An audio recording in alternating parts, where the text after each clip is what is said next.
Me parece que plantea que no es posible considerar la ilegitimidad de la deuda porque ya han habido ejemplos en el mundo de que esto no se planteó así. Yo creo que en el ámbito de la jurisprudencia internacional hay ejemplos de esto.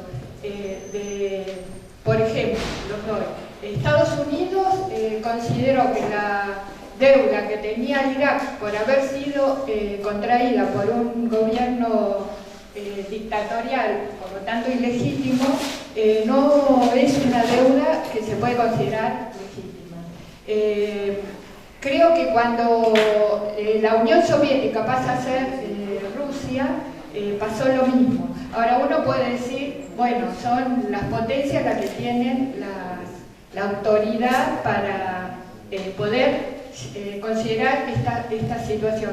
Pero también, tanto hasta donde yo conozco, Ecuador hizo una auditoría de la deuda y también Islandia, que no solo hizo la auditoría, sino que convocó un plebiscito popular que salió, que se consideró que la deuda era ilegítima y por lo tanto no debía ser pagada. O sea, hay ejemplos. Yo creo que hay muchos más. En este momento no los tengo como para plantear.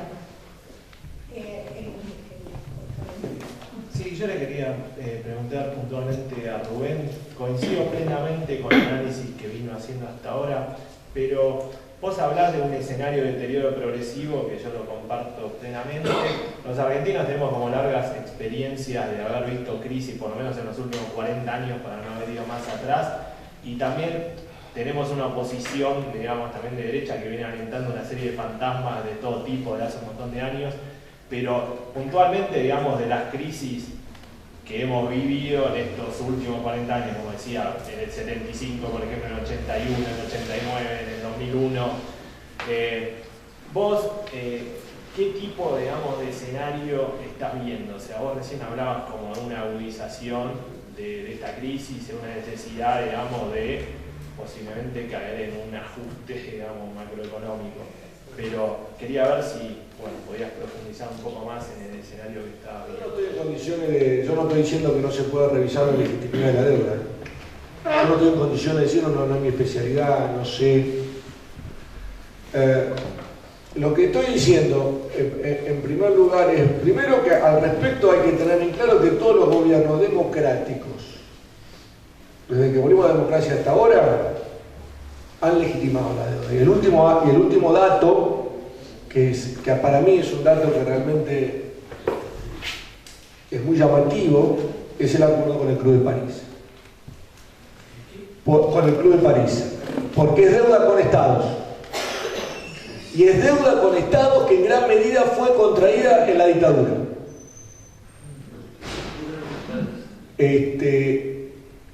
Y era realmente, ese sí que era un caso testigo desde mi punto de vista para hacer planteos de este tipo, que es mucho más sencillo, si se quiere, entre comillas, sencillo técnicamente, no políticamente, técnicamente, que con una deuda que ya ha sido recanjeada tantas veces en papeles, recontrapapeles, plan Brady, mega canje, segundo, digo, y sin embargo no se hizo. Entonces yo simplemente no estoy en condiciones de opinar sobre la posibilidad o no de que tenga efecto. En el efecto concreto a nivel internacional, vamos a un default. Que después se discuta o no se discuta la legitimidad de la deuda, si no se paga, estamos en default. Eso es lo único que quise decir yo. Y el escenario, hoy, es mucho más complicado para tener apoyos. No para el tema de los holdados, que como expliqué es fácil. Porque le interesa al capitalismo financiero internacional que ese tema se resuelva, porque no, a nadie en los mercados financieros le interesa que un juez de Estados Unidos venga a meterse en su negocio, digamos. Pero esto es una cosa más complicada. Eso es lo que quise decir, entonces yo no opino y seguramente sí creo que con el tema del Club de París había mucho para discutir en materia de legitimidad, no solo que no se hizo, sino que se firmó un acuerdo absolutamente perjudicial para el país, sin una quita de más, del cual ni siquiera tenemos conocimiento. Y eso lo hace un gobierno democrático, como lo hicieron, y todo lo que sucedió hasta acá lo hicieron con democrática. Lo que es increíble es que no podamos hacer nada contra los funcionarios de los gobiernos democráticos que hicieron todo esto. Ese es otro tema, ¿no? Ahí es un tema. En cuanto a la otra pregunta, que es una pregunta que implica mucha cuestión macroeconómica, yo lo sinteticé la vez pasada y no sé si enumerarlo. Caminando para un 40% de inflación, déficit fiscal creciente, déficit comercial cada vez más acentuado con un escenario internacional cada vez más complicado por el freno de Brasil particularmente, la caída del precio de las commodities, una industria absolutamente no competitiva que a la primera de cambio está amenazando con cerrar y empieza Sigo nombrando. Yo la verdad que hoy por hoy no tengo ningún elemento para pensar que esta situación, bueno, claramente con la ley, independientemente de la opinión que uno tenga, con la ley de abastecimiento, nada de esto lo van a resolver. ¿Sí? O sea, nada de lo que se... Entonces digo, yo veo desde ese punto de vista que digo, estamos en una situación de crisis y no tengo ningún elemento para pensar que se vaya a resolver. Eso es lo que estoy diciendo. Y resolverla implica cambiar políticas en prácticamente todos los ámbitos de la política macroeconómica. Tenemos que cambiar la política fiscal, tenemos que cambiar la política monetaria, tenemos que cambiar la estrategia de inserción internacional, tenemos que revisar la cuestión de la deuda, ver qué diablos vamos a hacer ahí. O sea, estamos en un escenario donde necesitamos un paquete integral de medidas para intentar salir de esta crisis. Eso es lo que estoy diciendo. Y ese paquete de medidas, como fue históricamente sabido en este contexto en que se creó, va a tener, desde mi punto de vista, espero equivocarme, seguramente impactos sociales mayores que lo que está teniendo ya la sociedad argentina. Y quiero decir, cuando estoy hablando de eso, otra vez, la crisis ya está. O sea, no es que va a venir la crisis ya está, y hace rato que está. Lo que pasa es que se está dosificando, porque por ejemplo, simplemente cierro esto para que se entienda. Todos hablamos de la crisis 2001-2002, pero nos olvidamos que la recesión, que se volvió depresión, empezó en el 98. O sea, tuvimos 4 años cayendo, hasta que provocamos un ajuste. Cuanto más demores en provocar el ajuste, sea cual sea el ajuste que haga, y ahí tenemos que hacer otro panel para discutir qué ajuste hacemos, las cosas van profundizando, pero quiero decir, estamos en un escenario en que lentamente, lamentablemente, estamos avanzando en la profundización de la crisis, por lo menos por los indicadores que hay. No hay ningún indicador hoy que me diga que este escenario puede cambiar. Si aparece te lo cuento, pero por ahora no lo veo. Y la soja $300. Voy a tratar de apretar algunos conceptos. Una que era la pregunta que se hizo con respecto a los antecedentes. Todo este mecanismo de deuda odiosa efectivamente existe y se ha aplicado, incluso paradójicamente, la teorización y práctica sobre impugnación por deuda odiosa ha sido establecida por Estados Unidos, ¿no? Desde los antecedentes de la guerra de Cuba y antes de la guerra de secesión, hasta ahora la insólita presión que Estados Unidos hace sobre Irak para que se denuncia como deuda odiosa la contraída por el régimen de Saddam Hussein. Eso fue una presión norteamericana que en realidad tenía el destinatario los países europeos que le habían proveído armas a Saddam Hussein. Entonces el gobierno norteamericano bajo Bush II decidió por el gobierno bajo ocupación que fuese denunciada como deuda odiosa la deuda contraída por el gobierno de Saddam Hussein con los países europeos. Obvio, si hubiera sido con Estados Unidos el criterio quizás no se hubiera aplicado. Bueno, quiero ordenar algunas cosas porque es importante aclarar. En el único momento que la Argentina crece por superávit gemelos, fiscal y de balanza de pagos, es en el periodo que no paga deuda, o sea, entre el 2001 y 2004. Esto es, hay una demostración empírica, que cuando no pagamos deuda crecemos. Cuando después viene el exitoso megacanje del 2005, empezamos a pagar y como no hay recursos genuinos, empezamos a botar las reservas.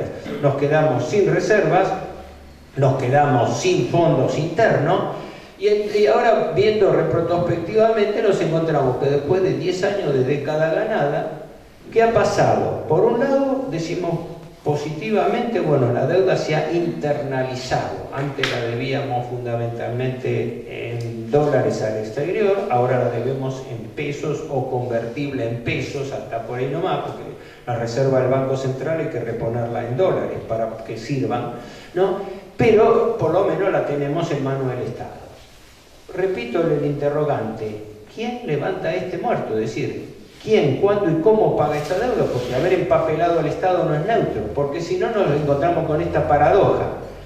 10 años de pagar deuda de un gobierno que se jacta de haber sido pagador serial, que abulta incluso, porque no fue tanta la suma, abulta haber pagado 190.000 millones de dólares, sí, Presidenta y Ministerio de Economía, que no es cierto porque está mencionando en gran medida pagos que se hicieron con nueva deuda, lo cual eso no vale. Es decir, yo pagué 190.000 millones, lo que realmente se pagó fueron los intereses que se estima fueron una tercera parte de esa suma, ¿no? Pero de todas maneras, ¿cuál es el balance de esos 10 años de pagar? Bueno, ahora que redujimos la deuda externa, ¿no? Ahora que le pasamos el muerto a la deuda intraestado, bueno, ahora volvemos limpitos al mercado internacional de capitales a tomar deuda, que es el discurso servido en bandeja de la hoja de ruta vudú, y que el gobierno de hecho está aceptando, porque no nos olvidemos lo siguiente, en este momento el gobierno tiene como aliado a la banca y al sistema financiero internacional, que están tratando de apartar de esta maniobra los fondos buitre, porque los fondos buitre, yo digo gráficamente, es como si le estuvieran escupiendo el asado al sistema financiero internacional. Hoy en día la propuesta que llevaría a la Argentina a las Naciones Unidas es un remedio de la que ya propuso el Fondo Monetario Internacional cuando Anne Kruger en el año 2012 era vicetitular, de establecer un régimen internacional de reestructuración de deuda soberana, que entre paréntesis significa internacionalizar el tema de la deuda, es decir, delegar la competencia de todas las reestructuraciones de deuda por default a organismos supranacionales, y esa propuesta es la que llevaría a la Argentina. O sea que estamos, después de 10 años de pagar deuda, el premio a haber pagado deuda y haber transformado deuda intraestado es volver al mercado de capital y a volver a endeudarse. Y además hacerlo en línea con lo que exige el sistema financiero internacional. Por eso esto acá requiere un sinceramiento de fondo, que es el siguiente: default o más deuda. Porque esa es la disyuntiva, es decir, los problemas que plantea la deuda, como los que se plantean en la vida de las personas, son convivir o confrontar el problema. ¿Cuándo una clase política dirigente alternativa va a confrontar el problema de la deuda? Y no vivir con un régimen de deuda perpetua donde el destino de la deuda es ser refinanciada. En este momento el mayor éxito que podría blandir la Argentina es que vuelva a colocar deuda en los mercados internacionales. No puede hacerlo en lo inmediato el Estado central por este problema, pero ya está la receta bajada: que salgan las provincias y que salgan las empresas del Estado a pedir préstamo. Como en los viejos tiempos de Martínez Dios, se sigue utilizando a las empresas del Estado como fuente de obtención de divisas. Ejemplo, hace 2 meses YPF volvió a colocar deuda, colocó $1.000 millones de dólares al 8,75% anual en dólares, que es una tasa altísima a nivel internacional para una empresa rentable petrolera que tiene una perspectiva, no debiera estar pagando 8,75%. Llegan los $1.000 millones de dólares y el Banco Central retiene 600 de esos 1.000 millones para que la Argentina pague servicios de intereses. Quiere decir que, como en los viejos tiempos de Martínez Dios, las empresas del Estado toman deuda y las divisas las retiene el Banco Central. Porque acá yo querría un poco completar algo a una sugerencia de Rubén para aclararlo. La deuda no es la deuda, es como decía Ortega y Gasset del hombre, ¿no? Es la deuda y sus circunstancias. Porque como tenemos deuda externa, hay que retrasar el tipo de cambio. ¿Por qué? Porque si el tipo de cambio fuese competitivo, tendríamos problemas para pagar deuda en moneda extranjera. Segundo, para retener ese tipo de cambio competitivo, estamos aumentando las tasas de interés, y las tasas de interés generan recesión interna. Como decía otrora, hace décadas, el ingeniero Marcelo Diamas, ¿no? Dice, la Argentina paga deuda externa no trabajando más, sino dejando de trabajar, porque el aumento de las tasas de interés y el retraso cambiario provocan recesión económica.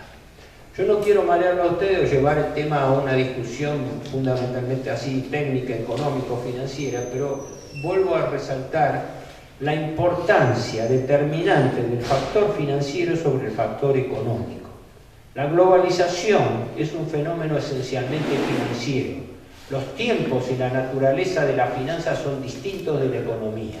Nosotros podemos pensar en términos macroeconómicos e idealistas, pero tenemos vencimiento, un perfil de vencimiento que estrangula cada vez más a la Argentina.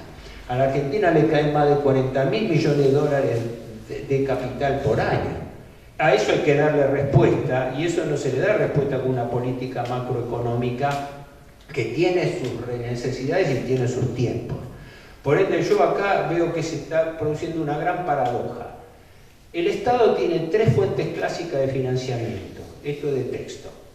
La recaudación tributaria, la emisión controlada de dinero, cuando el dinero aumenta en proporción al aumento del producto, y la deuda pública.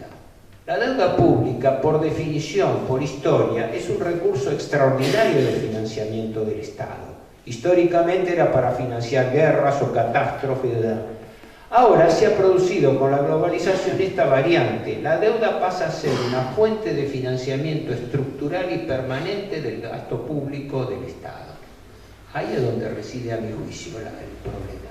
¿Por qué? Porque cuando aumenta la deuda, presiona sobre las otras dos fuentes de financiamiento del Estado. Por eso hay que aumentar más la presión tributaria para poder pagar más servicios de deuda, y por eso hay que emitir más dinero para aguantar los costos del endeudamiento.